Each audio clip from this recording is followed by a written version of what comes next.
So I'm interested to know what people think about Roman Reigns and the whole rise of Roman Reigns and almost the fall, actually, of Roman Reigns back in 2014-15. So let's go back to not long after WrestleMania 30. So Roman Reigns, Dean Ambrose, Seth Rollins beat Evolution at Extreme Rules 2014, and then a month later beat them again at Payback. The night after, this is the moment. I think it was, I'm really testing my knowledge here. I think it was June the 2nd, 2014. I just remember dates. So I'm trying to brag here and say I remember this date, but hopefully I've got it right. June the 2nd, 2014. The Shield implodes. That's the headline on WWE's YouTube channel for this moment, where Seth Rollins steel chair in the back of Roman Reigns, and then turns against Dean Ambrose as well, and then Seth Rollins joins the Authority. So the interesting thing about this to me is that Roman Reigns had the same gear after. So Seth Rollins, let's go with Seth Rollins first, actually. So he joins the Authority, becomes a heel. He ditches the Shield attire, which is the tactical vest, the combat trousers, and all of that stuff. And he becomes a totally new character. He's this evil, maniacal villain. And he's actually hilarious, by the way. I love that version of Seth Rollins, like 2014-15 version of Seth Rollins. I'll make a whole new video on that one day, I think, because that was an amazing character. But at this point, he changes his entrance. He changes his entrance music, changes his gear. He becomes a whole new character. Dean Ambrose changes his gear. So his Shield gear's gone. He starts dressing basically like a mechanic.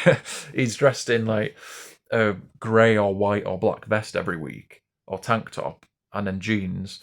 And he has this new entrance theme that has like a car rumming at the start of or a motorbike or whatever the hell it's supposed to be, at the start of his entrance. And he's a new character. He's like a lot more focused, a lot more serious than he was in the Shield. Whereas Reigns, well, he just remains Roman Reigns from the Shield. So when he's coming down to the ring, like he did with the Shield, he's coming through the crowd like the Shield used to. But Dean Ambrose and Seth Rollins don't. They come through the curtain, the regular way that wrestlers come out. Roman Reigns' gear, all they did is add a little bit of navy to it, or a little bit of light blue or whatever it was. And then they switch it back to what he used to wear a few months later. So he pretty much kept the Shield's entrance. He walking through the stands. He kept the gear, and he even kept the music. Really, I mean, they remixed it a little bit like they do with everybody, but it was still the same. They just got rid of the Sierra Hotel India Echo Lima Delta the Shield bit, but he kept the same music. So this really, I mean, we're talking about the rise, kind of, because this is the rise of the Roman Reigns character, but it's also the downfall of his perception with the fans. But at this point, I feel like the fans were already thinking, hold on a second, there was no leader in the Shield. I was thinking it, and I really liked Roman Reigns, so I'll say that straight away. But I'm not going to criticise Roman Reigns here. Well, I will do at some point, but it's nothing personal, Roman, or Joe Anoa'i, if you watch this. But the Shield didn't have a leader, because they were all so different. So Seth Rollins was the architect of the group. That was his nickname, but also that's his character. He was the thinker, the mastermind behind their victories, and the one who would come up with strategies for them to win. So that's why he's the architect. Dean Ambrose was the lunatic fringe of the group. He was the lunatic who would just throw wild punches. He was like the Street Fighter of the group, who would just take everybody out, and he was the brawler. And then you had Roman Reigns, who was the muscle of the Shield. He was the powerhouse, like the bodyguard type of the Shield. But you wouldn't say, like, and this is like the whole revisionist history thing, that when sometimes people talk about this stuff, I'm like, really? Is that really how it was? But there was no leader. They were all at that same level. And even when people talk about the Shield, greatest faction of all time, WWE did it with a graphic a few years ago. They're not the greatest faction of all time because they were only together for 19 months. But part of what made them so amazing was that WWE at that point was like so PG and family friendly that you didn't get anything like the Shield. There was nothing like it. So when you have these comedy acts and you have like goofy family friendly entertainment, and then suddenly you've got the Shield, it's like, oh my god, I'm going to pay attention to these guys. Especially adults watching would think, well, they're a bit different. this is not what you normally get in WWE these days. So anyway, coming out of this, the whole Shield imploding, as I said, there was no leader.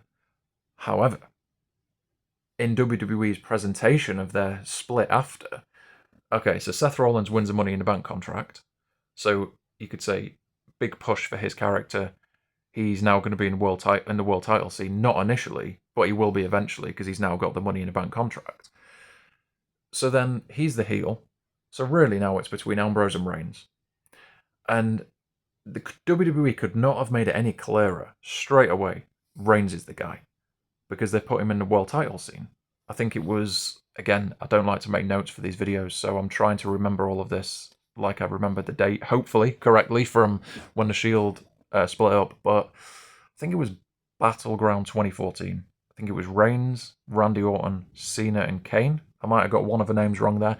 In the World Heavyweight Championship picture, a fatal four-way match. And Reigns was already, well, I think, was there a Money in the Bank match as well for the vacant title because Daniel Bryan relinquished it. Again, hopefully I'm getting my knowledge right here. But I think Reigns was in that match as well, if I'm not mistaken. So he was already in the world title scene, whereas Ambrose wasn't. He was feuding with Rollins in a non-title thing. So Ambrose was kind of being kept here. Rollins was immediately missing Money in the Bank. And Reigns, even though he didn't win the title, he was kind of at an even higher level because straight away it was, he's in the world title picture. So I feel like the fans were already thinking, wait, is WWE basically saying Reigns was the leader of the Shield? Because he kept all the Shield mannerisms, all the stuff that the Shield had, the whole gimmick, the gear, the entrance music, the walking through the stand. Everything about Reigns was, he is the Shield. And then Rollins goes off and does his thing. Ambrose goes off and does his thing. So, anyway, let's fast forward to SummerSlam 2014. Reigns beats Randy Orton in the biggest victory of his career up until that point. And then there's Rollins versus Ambrose on the same show in a lumberjack match, which was a good match, but it wasn't Reigns versus Orton. And I remember actually at that point, because Reigns' character wasn't that interesting, really, in the post-Shield split, Ambrose's character was a lot more interesting. There was a lot more depth to his character, whereas Reigns was still just Reigns. His character didn't go to the next level immediately after the Shield split up, whereas Ambrose did, because he was repackaged a little bit. So I even remember at SummerSlam 2014, which was a great pay-per-view, by the way, but I think that was the penultimate match, if I'm not mistaken, Randy Orton, Roman Reigns. I remember when the match started, as I was waiting for Cena versus Lesnar in the main event, the epic 16 suplex match where Cena just got annihilated. But I remember thinking, I forgot this match was going to happen, Orton Reigns. And when it started, I was like, oh my God, I forgot about this. I just wanted to get to the main event. So that just kind of tells you, at least from my point of view, of where Reigns was at that point.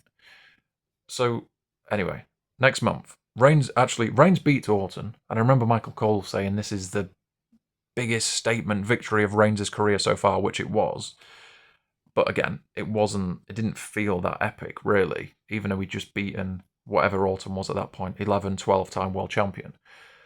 But the following month, Ambrose, and I don't want to exaggerate here and say, oh my God, Ambrose was Stone Cold Steve Austin, because he wasn't. But his crowd reactions, especially when that, whatever engine of his theme song started right at the start of his entrance music every time he came out, but the crowd were going crazy. And I'm not saying he was like Steve Austin, but it was like the glass shattering in Austin's music, and then it's, oh my God, the huge pop for Steve Austin. That's almost what Ambrose was getting. I'm not going to say it was on the same level. It was probably like 50% of Austin, but still, it reminded me of Steve Austin. And Ambrose at that point had overtaken Reigns in terms of popularity. As my phone starts to fall over, so let me just readjust it. But yeah, Ambrose had overtaken Reigns, but WWE could not have made it clearer. Reigns is the guy, not Ambrose. Because Ambrose was just kind of there, but his crowd reactions were huge. So at this point, Reigns gets injured. I can't remember what, was it a hernia or something, but he was out for 3 months. I think from September to December. November to remember, December to dismember, September to December. I don't even know what I'm saying here. I'm just listing pay-per-views because it sounded like a pay-per-view name. But from September to December, Reigns is out. So during that time, Ambrose was also out, I believe, went off to film a movie or something for a few weeks, because Seth smashed his head into some cinder blocks or something at ringside on Raw, I seem to remember. So Ambrose was out for a little bit, but then Reigns returned in December. And at this point, Ambrose is the guy, really. He'd just been in a Hell in a Cell match with Seth Rollins. Ambrose is the top babyface. Well, Cena was still knocking about, so he was probably the top babyface, but he was so polarizing that he never really felt like the top babyface to me because half the fans were booing him. But Ambrose was the top babyface, really. Bryan was out as well at this point, if you remember. So Ambrose was the top guy. But then Reigns comes back from being away for 3 months. And at this point, we're already getting rumours, the old dirt sheet rumours, that Roman Reigns is going to face Brock Lesnar at WrestleMania. And he's going to win the Royal Rumble. And automatically, when these kind of rumours come out, fans turn against whoever's involved because it's like, oh, we already know what's going to happen now. And it's that person's fault, even though the story hasn't even played out yet. But when Reigns came back in December of 2014, he couldn't speak.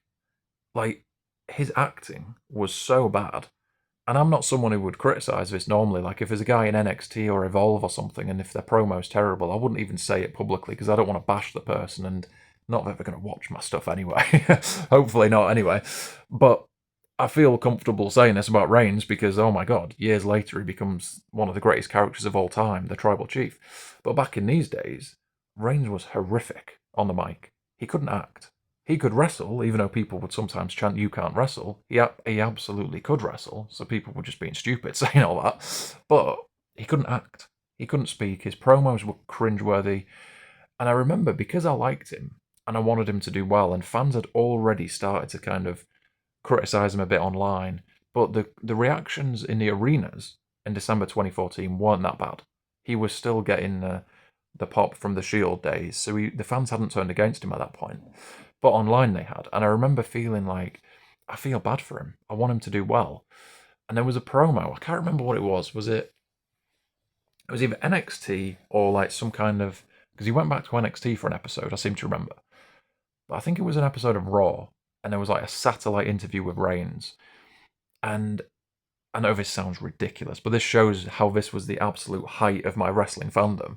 I was nervous for him all week heading into the show. A little bit like if you support a football team or another sports team, if someone's coming back from injury, you want them to do well on their return because you want them to, get back into the groove of it. And that's a little bit what it's like with wrestling. Like, I'm not saying like I support WWE, but that's how it feels when you're so into the fandom of it all. And back then I was thinking, God, I really hope it goes well for Reigns in this interview. And then he comes back and he does this interview and he's just stuttering and he's just I mean, I'm doing it right now as I'm talking, ironically, but he's like, I'm actually stuttering now. I'm turning into 2014 Reigns. Basically, stuttering is what I'm trying to say. I'm trying to say, is he slipping over his words? But there's another word I'm trying to think of. Either way, he's messing up his words like I am right now. And it wasn't good. It was so bad. And it was cringe to watch. Like, you were actually watching thinking, please move on, because this is uncomfortable to watch. So, and again, it's crazy to say this now because of Roman Reigns and the Tribal Chief, the trial of Sami Zayn, and the moments with Jey Uso and stuff on SmackDown when he turns around and I don't give a damn about the Tribal Chief, and Reigns, how amazing his acting was to turn around in that moment, all of that stuff. So, Roman Reigns now, best actor in WWE, but back then, honestly, one of the worst. So, it gets to 2015, January. Everyone knows where I'm going with this. Everyone knows SmackDown. I think it was an episode of SmackDown. Seth Rollins. And as I said, I don't know. I've not watched this back. I just do all this from memory, so I might be getting some of this wrong. Hopefully not. But Suffering Succotash, son, or whatever he said to Seth Rollins. That, I remember watching it, and I liked it. Even though it was absolutely ridiculous.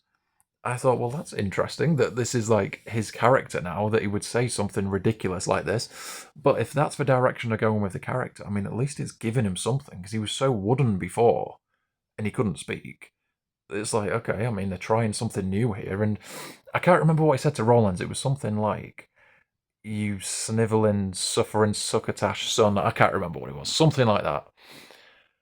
And yeah, I mean, that's a moment that has been replayed so many times, so I should probably know exactly what was said. But even watching it, I was thinking, this is a classic Vince thing. Vince has given him this script. I mean, how could that not have been a Vince script?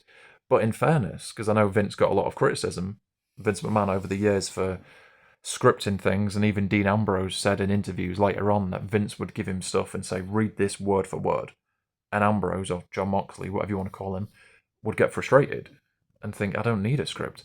But Reigns back then, in fairness to Vince, he absolutely needed a script because he couldn't speak and he couldn't act, and it was bad. So when he's doing this whole suffer and succotash thing, obviously everyone's slating him online saying how bad it was. And I'm thinking, I'm quite liking this. At least it's something new with him. So we'll get to the Rumble. The rise of Reigns is continuing here, but at this point, the fans are not turning against him still. So this is still the rise of Roman Reigns. We've just had a few obstacles the last few months. But I think the big problem heading into the Rumble, when he was being rumoured to be the favourite and that he was going to win, I mean, there's a Daniel Bryan thing, which I'll come to in a second, but the big problem heading into it as well is he hadn't had enough setbacks. He had an injury, but his character didn't have enough setbacks as a singles competitor. Because, I mean, the Shield split up, briefly in some multi-man world title matches, beats Randy Orton, disappears for 3 months, and now he's winning a Rumble. Well, how's that happened? Like, it's just so sudden after the Shield split up that it feels too soon for him. So that's why fans were like, this isn't right, like, it's too soon. But also, Daniel Bryan was returning. And obviously, back in 2014, the Royal Rumble was so controversial because Daniel Bryan lost to Bray Wyatt earlier in the night. He was the most popular guy in the company, Daniel Bryan, the whole Yes movement and everything. And then he's not even in the Rumble, to the point where the number 30 entrant Rey Mysterio gets booed. The ultimate good guy, Rey Mysterio, gets booed because he's not Daniel Bryan. But, and this is an interesting point here, the end of the Royal Rumble 2014, it comes down to Batista, who fans were also rejecting around that point because he wasn't Daniel Bryan. Basically, everyone just wanted Daniel Bryan. They didn't want Batista. They didn't want Roman Reigns in 2015. But in 2014, it came down to Batista and Roman Reigns at the end of the Rumble. And fans were cheering Reigns. And they wanted him. I can't remember what they were chanting. It was either Roman, or Roman Reigns, whatever. But they wanted him to win over Batista. So even though they were so sold on Daniel Bryan being the winner, they were even willing to cheer for Reigns, just so Batista didn't win. But it shows that in 2014, Reigns had enough popularity with fans that they were happy for him to win the Rumble. Of course, he didn't. Batista won. But then fast forward a year to 2015, and this is when it gets bad. This is the almost downfall of Roman Reigns, because we get to the Royal Rumble, and fans are just rejecting Reigns completely by this point. And Daniel Bryan, who has just returned, which probably not the best timing for Roman Reigns for Daniel Bryan to return at this moment when he's just been out for, 8 months? And fans want Bryan to win again. But he gets eliminated from the Rumble like halfway through, I think, by Bray Wyatt, if I'm not mistaken. So then it comes down to Roman Reigns at the end and Rusev, or Alexander Rusev, to give him his full title. What was he? Was he Alexander Rusev or Rusev at that point? Maybe just Rusev. So let's go with that. But it comes down to Reigns and Rusev at the end. And bear in mind, Rusev was the ultimate heel. He was he couldn't get much more despicable than Alexander Rusev at that period of his career, especially to an American audience, because he was so Russian or Bulgarian or whatever country he was represented at that point. He was against everything USA. But despite that, this Philadelphia crowd, full of Americans, would rather Rusev won than Roman Reigns. So Reigns throws Rusev out with help from The Rock, who, again, it's interesting to look back at this stuff because years later, fans had no problem turning against The Rock. But at that point, he was still this Hollywood blockbuster star who fans should respect because of everything he'd done in the past with WWE. But so fans would not boo The Rock at this point, but they would boo Reigns, even if The Rock is helping him. And it's obvious that The Rock was brought in to help Reigns, but it didn't work. Because Reigns won, he had the bloody lip, I seem to remember, and he's celebrating, biggest moment of his career up until that point, but the fans don't care. Like, they are giving him the Batista treatment times by 10.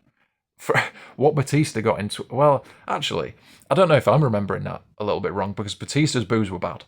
So maybe it's not times by 10. Maybe it's about the same level, if I'm going to be fair about it. I think Batista's boos were so bad. Reigns, I don't know. I need to listen back, but I would say Reigns' boos were worse than Batista. Let's put it that way. So Reigns wins the Rumble. Way too early in his career for this to happen, by the way. Even looking at what he went on to achieve, this was way too early. Because as I said, he beat Randy Orton, and then he won the Rumble as a singles guy. Not a lot else really happened. Obviously, he had the run with the Shield, but as a singles guy, he beat Randy Orton and won the Rumble. And suddenly he's facing Brock Lesnar in the WrestleMania main event. So, between the Rumble and WrestleMania, Roman Reigns goes on to face Daniel Bryan, Fastlane 2015. Bryan, best wrestler in WWE at the time. And I can't remember, I think Reigns' WrestleMania spot was on the line in this match, if I remember correctly. And Roman Reigns beat Daniel Bryan. And this, up until this point, I said earlier on that the Randy Orton match was the best win of his career up until SummerSlam 2014. But really, this Fastlane match was cementing Reigns in people's minds of like, okay, he can wrestle, and he's actually amazing. We still don't like him. We don't like his character. We don't like the way he's been pushed to the top, and he's basically being presented as the leader of the Shield, even though he wasn't the leader. But you can't argue with how good he is, because that match against Daniel Bryan was easily the best match of Reigns' career up until that point by a million miles, albeit he's in the ring with Daniel Bryan, but still, you can't argue with how good Reigns is at that point. So Reigns earns his spot again at the Rumble, for WrestleMania by beating Daniel Bryan. So we get to WrestleMania, and again, I mean, there's so much we could talk about here because I'm already 22 minutes in talking about this. But let's end it at the end of WrestleMania. But just to end the rise of Roman Reigns. But we get to WrestleMania, and earlier in the night, Seth Rollins loses to Randy Orton. If you remember, he goes for the curb stomp. Randy Orton, with the strongest neck muscles in the world, lifts Seth Rollins up. Seth Rollins goes about 7 feet in the air. Orton catches him, RKO out of nowhere, gets the victory. And I remember at this point, even though Seth Rollins was Mr. Money in the Bank, he had the briefcase, I didn't even think about him cashing in.